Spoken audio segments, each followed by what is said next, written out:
nuestro panel sobre inversión y financiamiento de proyectos de hidrógeno. Le damos la bienvenida al doctor Jorge Seré, director de Capital Projects and Infrastructure de Latinoamérica en PwC. Magíster Sergio Robredo, director de Estructuración Financiera de CAF.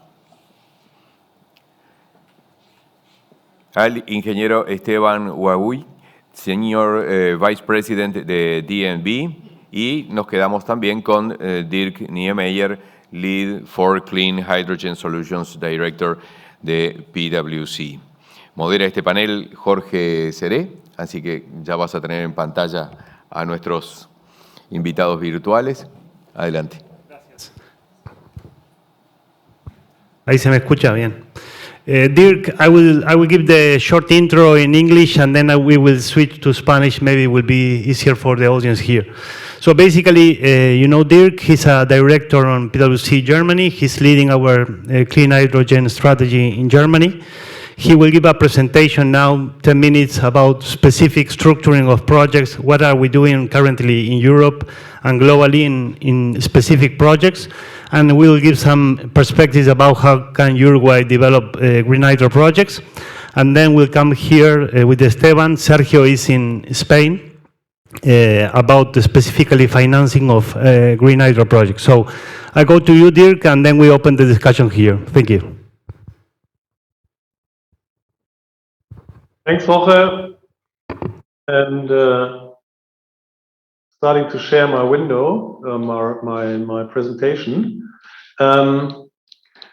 Yes. So, hi. First of all, I would like to start with what more or less everybody knows. So, just as a short recap, there is a huge demand growth expected in green hydrogen or in clean hydrogen over the next years. This is shown here in a projection that we did together with the World Energy Council, and there are different projections available, but it goes up to like 500 megatons of green hydrogen globally, and this means that there is a huge electrolyzer capacity required in order to do that.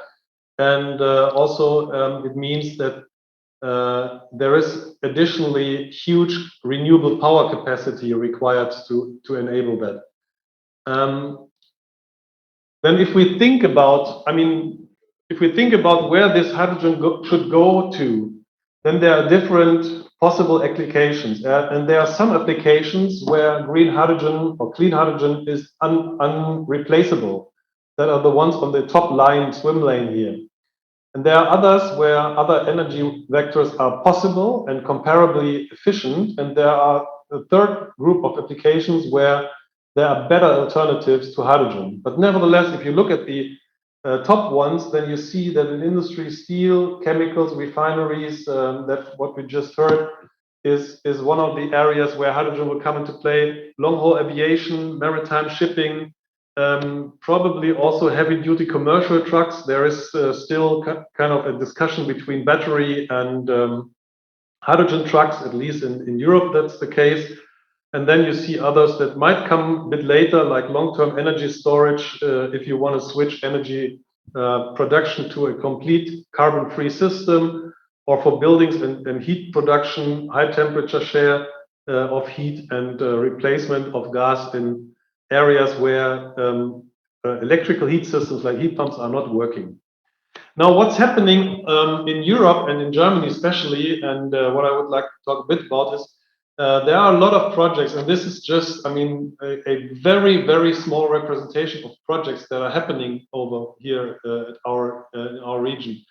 And you see that, for example, there are 62 so-called type projects in Germany alone, and these are projects that are called important projects of common European interest. These are projects that apply for funding, and as Florian in the first presentation already said, 5.4 billion euros of funding have been sent out to about 40 of those projects. And examples are in all of the applications, as you can see, like, for example, in refineries. The first example, the largest existing electrolyzer at the moment is still 20 megawatts with 200 megawatts capacity planned, but 20 megawatts, not gigawatts, is the largest installation that we have. In steel, there are a lot of projects going on for green steel. The Uniper, one of our larger energy companies, just received funding for storing H2 as a green gas in order to produce power from that again. So the seasonal shift of power supply. In aviation, there are a lot of companies procuring sustainable aviation fuels, and Lufthansa started to procure also sustainable aviation fuel based on hydrogen. So this is happening. And also this is number 5 is one of the larger areas that we have, that is projects in a municipal environment. These are like more or less island projects, smaller projects, but they are also mushrooming, and they provide local solutions for local supply and local demand of hydrogen, and using benefits of this local setup with less transport effort and less transport means required. What we see also from here is that, of course, Uruguay shows great conditions to produce hydrogen. That you're already starting on that with the exploitations. This offshore hydrogen production is already underway in Europe with the 2 projects mentioned here, still on a significantly different level, with Poseidon shown with 1 megawatt as a pilot, but also with aims of 10 gigawatts and more until outside in view on success factors for hydrogen projects and building up a hydrogen economy for Uruguay from our point of view. And that is the points on the right hand side here. The first thing is not to focus just on production, but having the complete, which is about the success factors of green hydrogen from our point of view.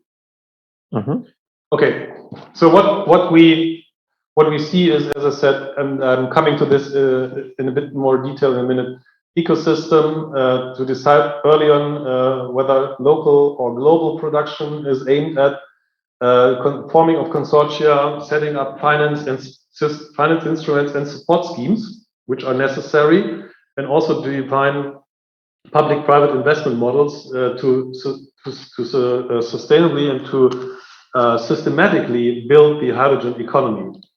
So on the first point, the major point here is if you just do the production of green hydrogen or derivatives of that, that's not jumped far enough. So you need to assure, of course, the supply, but not just power, but also water, CO2 probably, and so forth. And you also need to ensure transportation and off-takers at the beginning. So you need to ramp up the whole ecosystem. That's our point of view, and not just the production. Second point is you need to early on decide upon whether you want to use it locally, the hydrogen, or whether you want to transport it globally.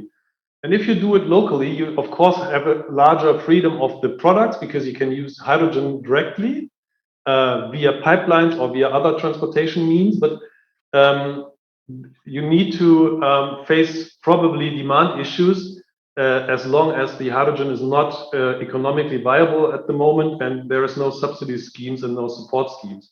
If you want to go for global transport, then probably it makes most sense to focus on synthetic fuels, ammonia, methanol, because these are energy means that can be transported. There are established transport means for those, and it'll be very hard to transport both liquid hydrogen or compressed hydrogen on a global scale, probably. Third point is to really look into the off-takers and be clear about who are the off-takers. And this could be local, regional, as industry, as already said. It could be heavy-duty fleets, like bus fleets or waste truck fleets. It could be local ecosystems that use the hydrogen and the byproducts, and by this make the business cases more profitable, as we have experienced in the past. And for international off-takers, it's probably more on the e-fuels, methanol, ammonia side, where we see that currently, especially sustainable aviation fuels has a large uptake. And you see on the right-hand side, who are the major offtakers of sustainable aviation fuels. And these are global airlines mainly because they needed to decarbonize their system. They needed to provide decarbonized fuels to their customers.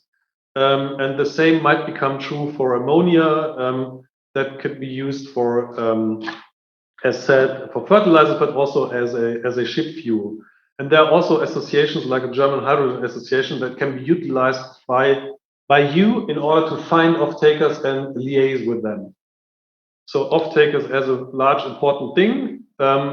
The consortia, and this is just an example of consortia that have been built on a global level, the e-fuels project or green ammonia project in UAE, but also local projects in Europe that focus on green steel. And these consortia have been built because they reduce investment risks significantly, because they reduce the construction risk, the deliverability, the technology risk, and especially the market and offtake risk.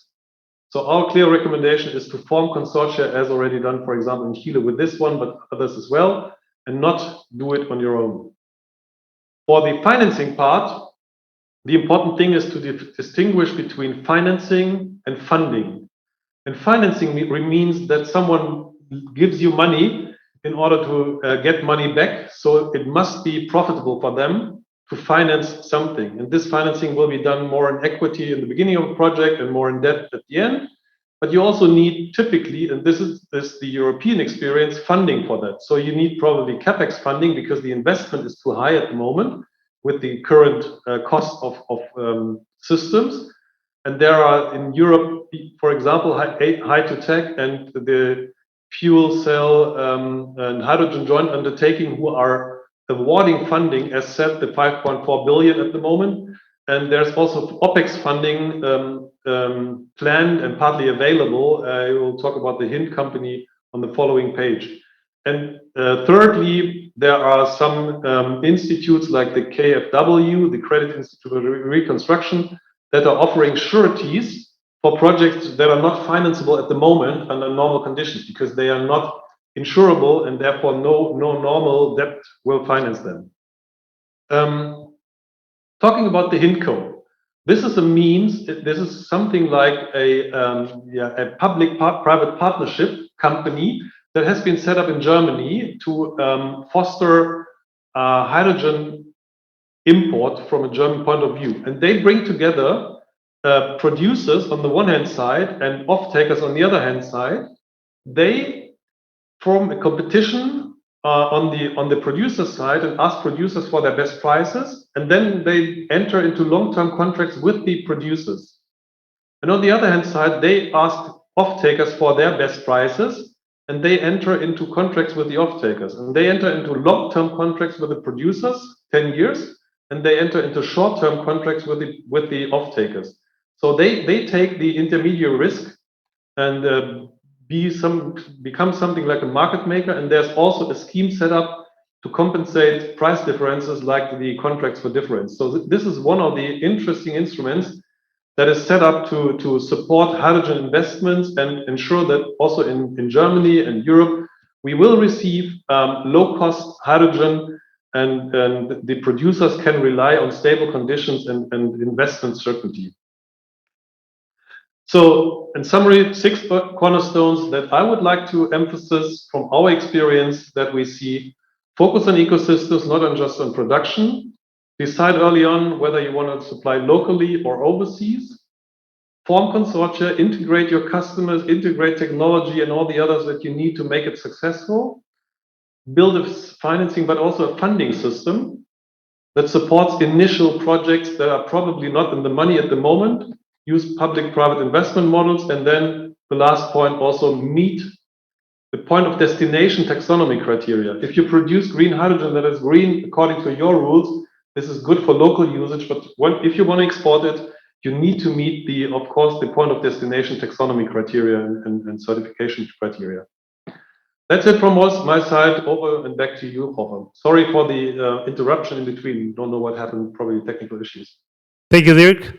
I think the last slides shows very clearly some of the key factors we see for development of the projects in Uruguay. I will switch to Spanish now, and maybe at the end, Dirk, if we have some time, we can give you some time to close. Voy a pasar al español. No sé si lo tenemos a Sergio de España en línea en CAF. Aprovecho capaz que para actualizarlo. Esteban Wagui es vicepresidente senior del Banco Noruego, el principal grupo de Noruega. Esteban ha financiado proyectos de energía renovable 7 gigawatts o más, algunos en Uruguay. En línea o en la pantalla vamos a tener a Sergio Robredo, que es director de CAF para Latinoamérica, de la División de Financiamiento Estructurado y Asesoramiento Financiero. La idea ahora es comentar algunos, más que en tono de presentación, de discusión, algunos de los temas que adelantó Dirk. Básicamente lo que vemos desde el punto de vista de Uruguay, pero capaz que también Chile o Colombia, que estamos viendo cosas similares, hay que trabajar por lo menos en 2 o 3 áreas claves. Una es el desarrollo de infraestructura. El desarrollo de la economía o los proyectos va a requerir inversiones público-privadas o mixtas en tiempos y cantidades desconocidas hasta ahora en varios sectores. Ahí hay una cantidad de procesos que hay que mejorar en varios de nuestros países, los marcos de inversión, los marcos regulatorios. Bueno, acá en Uruguay hoy está en discusión la ley de PPP, los marcos de gobernanza, que en varios de los países todavía son débiles, que puedan soportar este nivel de inversión, y algunas metodologías de priorización y estructuración de proyectos que estamos tratando de impulsar, principalmente la experiencia del Reino Unido con la metodología de los 5 casos, que a la firma también le ha tocado impulsar, que hoy la estamos trabajando en Brasil, en Colombia, y bueno, y acá en Uruguay también estamos discutiendo con algunas autoridades la posibilidad de implementarla, básicamente con el objetivo de hacer un de-risk, una mitigación de los proyectos que pueda atraer capital privado y bajar los costos de financiación. La otra área que vemos fundamental es en la planificación de infraestructura. Contar con un plan nacional de infraestructura es fundamental.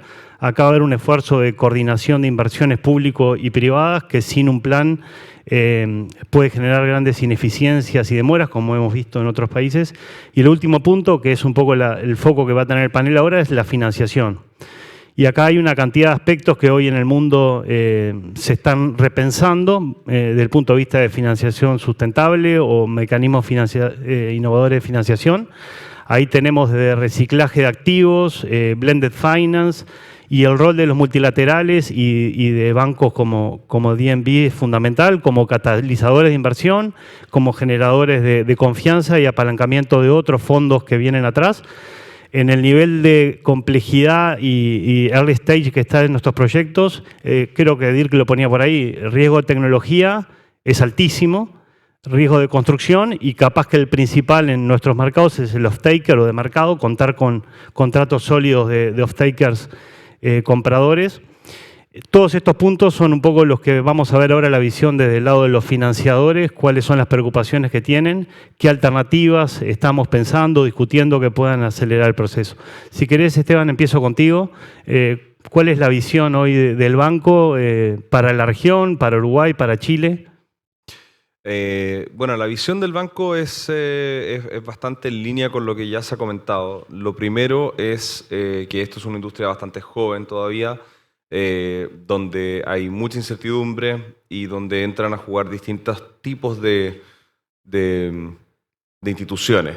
Están las instituciones como CAF, por ejemplo, con Sergio, son instituciones más multilaterales que tienen un mandato de movilización de capitales en industrias nuevas y promoción de este tipo de iniciativas. Luego están los bancos comerciales como el nuestro, que es un banco que está enfocado 100% en la transición a energías renovables. Nosotros tenemos oficinas en Chile, en Brasil y en Nueva York, fuera de Europa, por supuesto. Y nuestro foco desde ya el 2008 ha sido el apoyo a las energías renovables. Y dentro de eso, el hidrógeno se enmarca en la mitad del fairway, ¿no? El problema está en cuándo es el minuto adecuado para que entren los bancos comerciales. Los bancos comerciales aquí, como decía Dirk en su presentación, hay un riesgo tecnológico que es muy difícil tomar, hay un riesgo de off-taker que todavía no está definido, Y lamentablemente en esta industria se ha dado que el hidrógeno todos lo reconocemos como una pieza fundamental en la transición hacia un futuro, digamos, más renovable, más sostenible, pero también los montos involucrados son enormes. Por dar un ejemplo, en Chile tenemos ciertos proyectos pilotos que han crecido bastante en tamaño, porque ya no es solamente una planta de producción de hidrógeno verde, sino que es una planta de producción de hidrógeno verde, una planta de desalación, porque también hay un problema con el uso de aguas continentales para la producción de hidrógeno, por lo tanto se le agrega la componente de la desalación del agua. Está por supuesto el tema de que Chile por lo menos es un país muy largo y el recurso más eficiente en lo que es energía renovable está en el sur, en la región de Magallanes, como decía María Rebeco, donde hay mucho viento, pero hay muy poco consumo. Por lo tanto, el hidrógeno hay que moverlo. Y esto viene asociado entonces ya no es solamente una producción de hidrógeno verde y desalación, sino que se suma un puerto.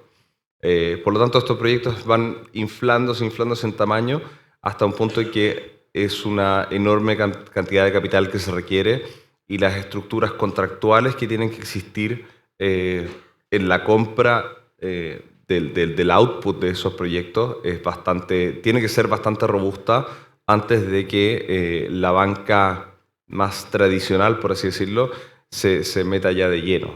Por lo tanto, lo que yo esperaría en el ciclo de inversión donde está hoy día el hidrógeno es tener entidades multilaterales proveyendo garantías o proveyendo algún tipo de incentivo a este tipo de inversiones y ver bastante equity, ¿no? Ver proyectos siendo promovidos por compañías bastante grandes que tienen las espaldas financieras para hacer proyectos de menor escala e ir creciendo en el tiempo a medida que se va abaratando un poco esta tecnología.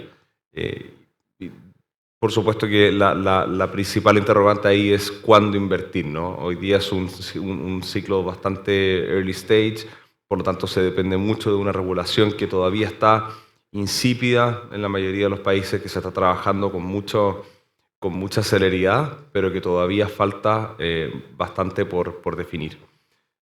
Por lo tanto, yo te diría que en el lado del financiamiento hay un largo camino por recorrer. Todos esperamos algún día poder financiar mediante la modalidad de Project Finance o financiamiento de proyectos, estos proyectos de hidrógeno en todas sus magnitudes. Chile en particular, por ejemplo, tiene un consumo interno bastante interesante en el lado de la minería. Hay una producción de concreto y cemento que por supuesto tiene también ahí un componente de consumo energético importante que podría beneficiarse bastante del hidrógeno verde. Toda la industria de transporte, incluida también el transporte dentro de la minería.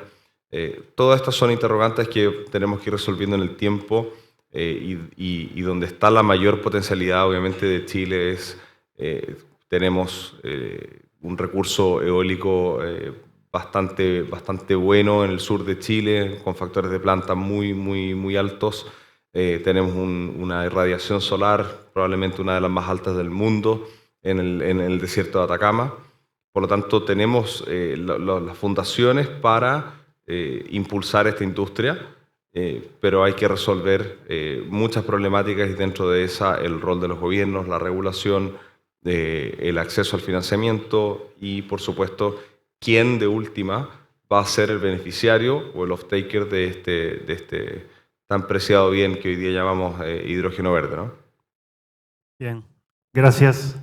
Aprovecho antes de introducirlo a Sergio, algo que comentaste que creo que es bueno reflejarlo en cifras. Nosotros, creo que no estaba en la presentación, es un estudio que hicimos hace poco, en el último año y medio, en términos de levantamiento de fondos o IPOs para fabricantes de electrolizadores, productores de hidrógeno, transportistas, tenemos un estudio.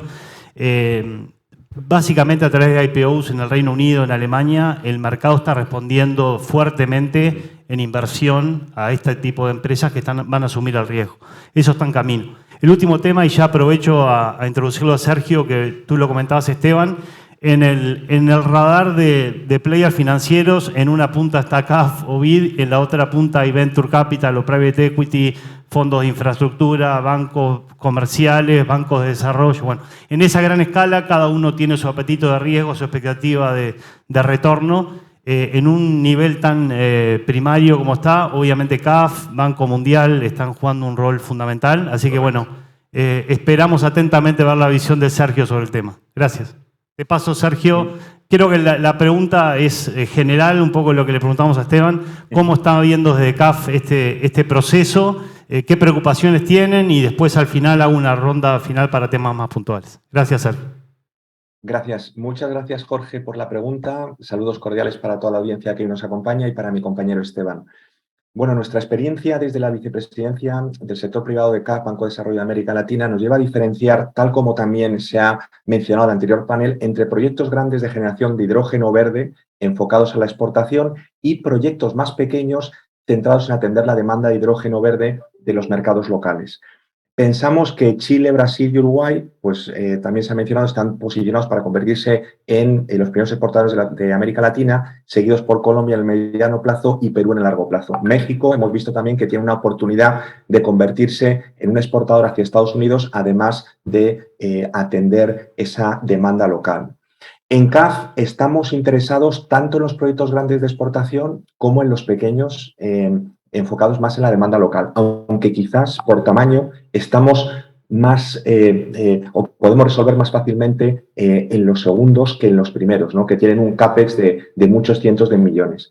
En estos más pequeños estamos trabajando en fomentar el desarrollo, por ejemplo, de proyectos de transporte alimentados por hidrógeno verde que atienden a empresas mineras o también líneas de autobuses, por ejemplo. En el sector de transporte urbano hemos detectado algún proyecto de integración vertical con poca atracción de capital por su escasa rentabilidad y estuvimos explorando en ese caso incluso si podíamos conseguir la obtención de capital grants o subsidios a fondo perdido que facilitaran la atracción de deuda senior de terceros también. Se trata de proyectos de eficiencia energética en cualquier caso o eficiencia productiva que son muy importantes para nosotros. Adicionalmente a los productos de financiamiento a largo plazo y de garantías parciales de crédito, estamos revisando internamente si podemos otorgar a promotores cooperaciones técnicas reembolsables que permitan, por ejemplo, costear estudios de factibilidad técnica y llevar a nuevos proyectos a un estadio de bancabilidad. También nuestros especialistas sectoriales están invirtiendo en estudios de mercado para identificar demanda de hidrógeno verde a nivel local de diferentes países y mercados internacionales que estén interesados en obtener hidrógeno verde. Y también pues tienen en su agenda estos especialistas internos trabajar para el apoyo en el desarrollo del marco regulatorio para el hidrógeno. El rol de la banca de desarrollo tiene que ser ayudar con financiación al despegue de estas tecnologías de futuro y necesitamos proyectos pilotos que sirvan como proof of concept, ¿no? que tengan un efecto demostrativo. Y no tenemos todavía la superexperiencia sectorial, pero estamos buscando, aprendiendo, recorriendo también nuestra curva de experiencia, buscando encontrar este tipo de proyectos con promotores sólidos y en la casi veintena de países socios de CAF, ¿no?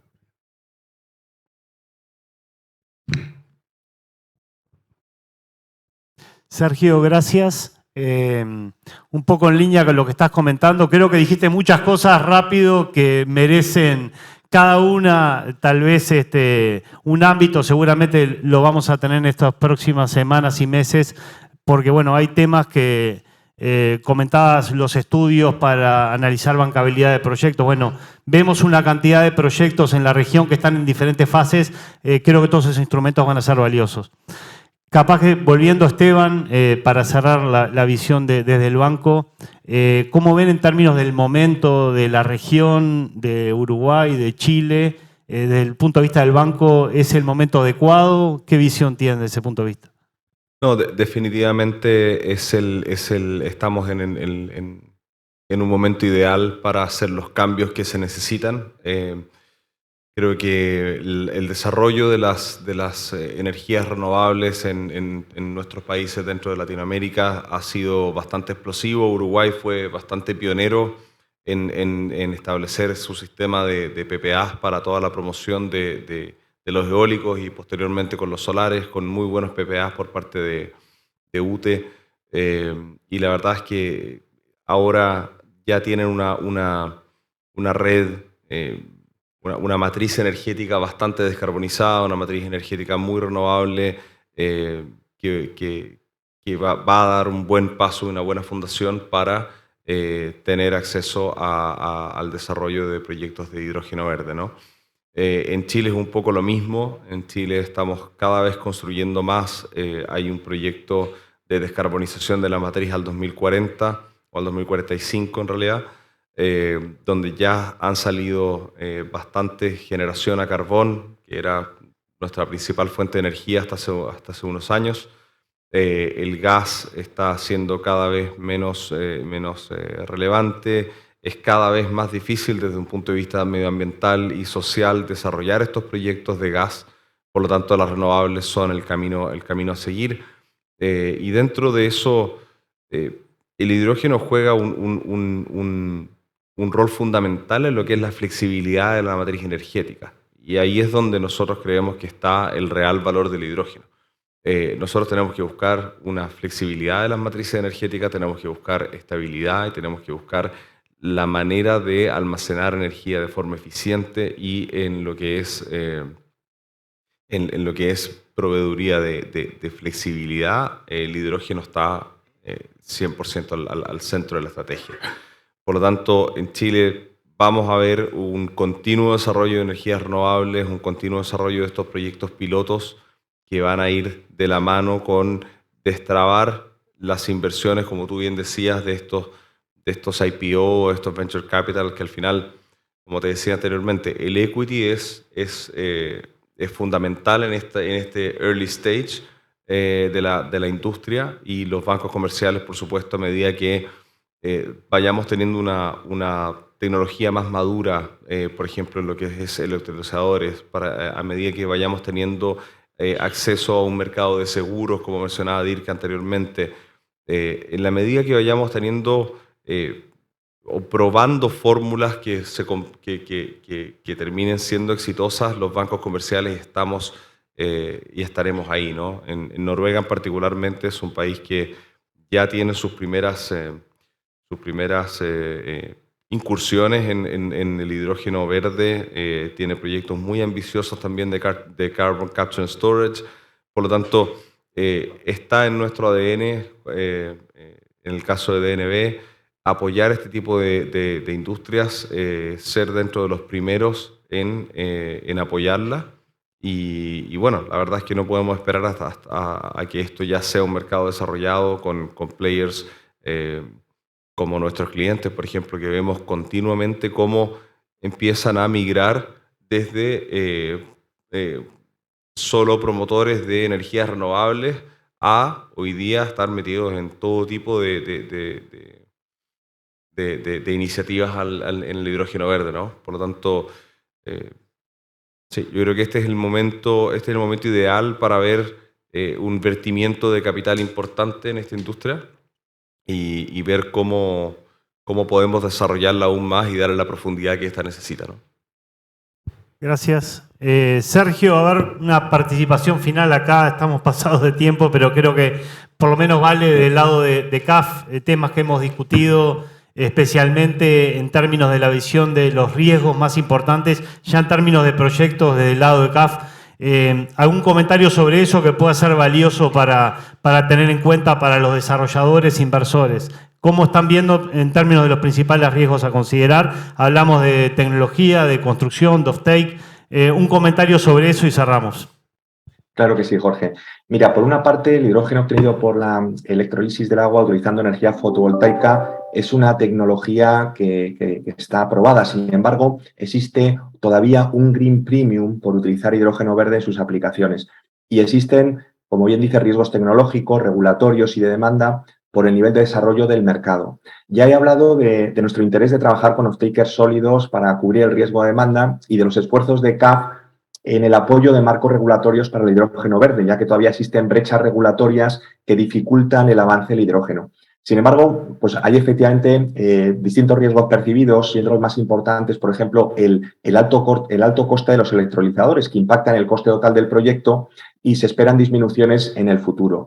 En general, los costes de producción son altos en comparación a los que habrá dentro de unos años, sobre todo en lo que respecta en la parte industrial del electrolizador. La tecnología de este no está suficientemente escalada y esto perjudicará a los primeros inversores dentro de un tiempo, si juegas a tener una ventaja competitiva de coste mínimo.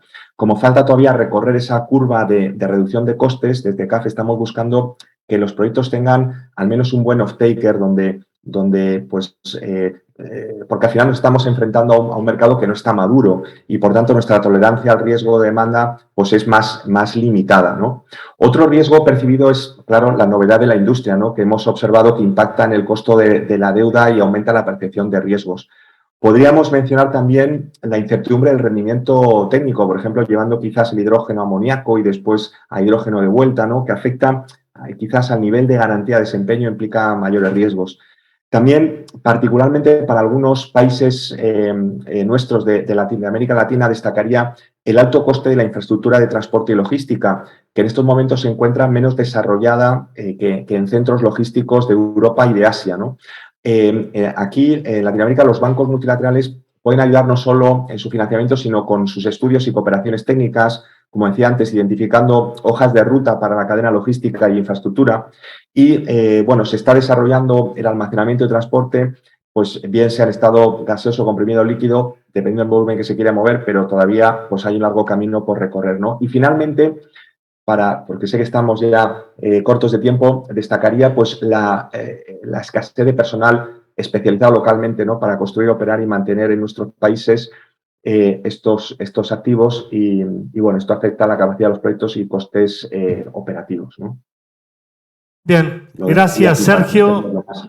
Thank you, Dirk. Thank you very much for your presentation. Gracias Esteban, Sergio, gracias a todos. Creo que fue muy provechosa. Y bueno, dejamos paso al próximo panel. Gracias.